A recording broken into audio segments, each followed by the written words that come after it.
and many other devoted their entire life. Their sacrifice can never be forgotten. We are fortunate that we are born in republic country and we have our own fundamental rights to choose our government in republic country. It is our duty to stand up to these. Thank you so much. Have a wonderful day. بہت خوب، ماشاءاللہ. ان کے بعد پھر تقریر بھی کے لیے عزیزم مولوی محمد بنگ الحق پورنیہ تشریف لائیں اور وہ بھی اپنی تقریر پیش فرمائیں. ان کے بعد مولوی محمد راحیل وہ بھی قریب آ جائیں.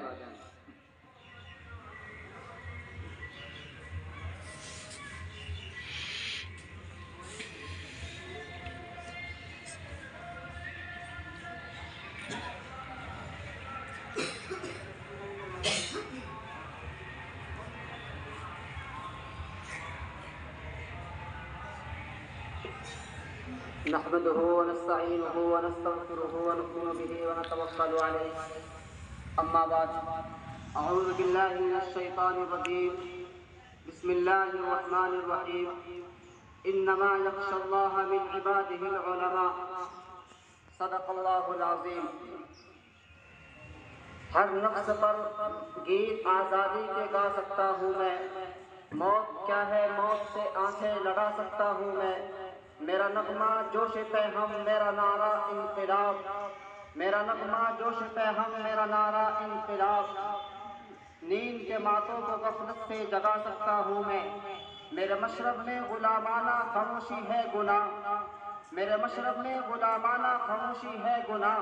مرتے مرتے بھی گیت وطن کے گا سکتا ہوں میں.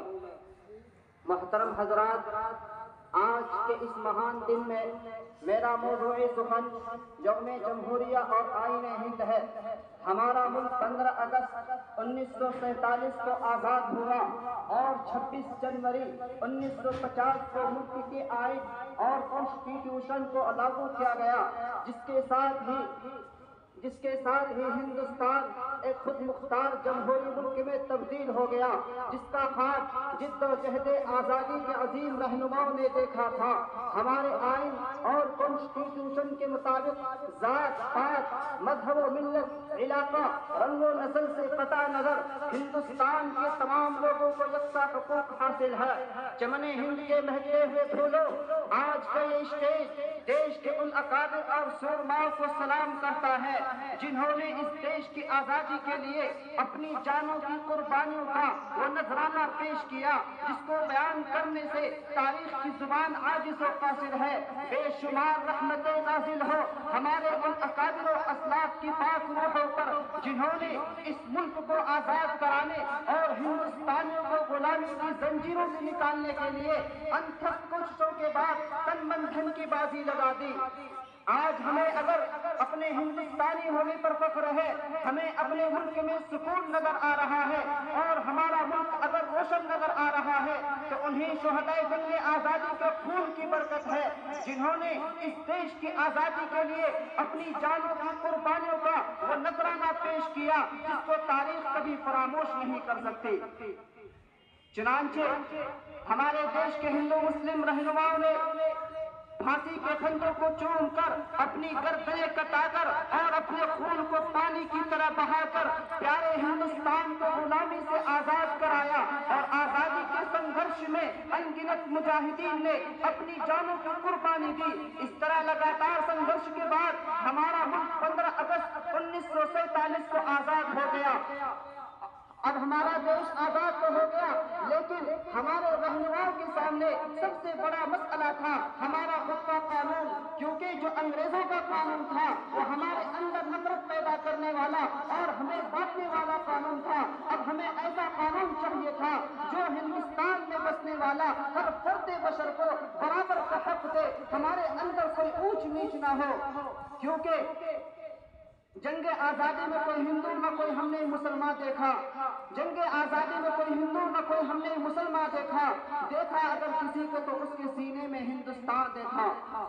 پیارے دوستو، اب مرحلہ آیا قیام حکومت کے بعد. قانون سازی کا تو تاریخ کے طالب علم کو معلوم ہونا چاہیے کہ 29 اگست 1947 میں آزادی کے بعد ڈاکٹر بھیم راؤ امبیڈکر کی صدارت میں ایک 7 رکنی قانون ساز کمیٹی تشکیل دی گئی، جسے آزاد بھارت کا سیکولر دستور مرتب کرنے میں 2 سال 11 ماہ 18 دن لگے۔ بہرحال دوستو، دستور ساز اسمبلی کے مختلف جلسوں میں دستور کے ہر چیز پر کھلی بحث ہوئی۔ بالآخر 26 نومبر 1949 کو اسی جمہوری دستور اور سیکولر قانون کو قبول کر لیا گیا، اور 24 جنوری 1950 کو ایک مختصر اجلاس میں تمام ارکان نے نئے سیکولر دستور پر دستخط کر کے 26 جنوری 1950 میں بھارت کو دنیا کی سب سے بڑی جمہوریت بنا دیا، جس کو شاعر یوں کہتا ہے کہ دنیا سے ای و آ کی تفریق مٹا دے، دنیا سے ای و آ کی تفریق مٹا دے، امن و امان سے رہنا ہر ملک کو سکھا دے، ہر قوم شکریہ میں ہر سال یہ صدا دے، ہر قوم شکریہ میں ہر سال یہ صدا دے، روزے سعید آیا 26 جنوری کا، دور جدید لایا بھارت کی برتری کا، وما علینا الا البلاغ۔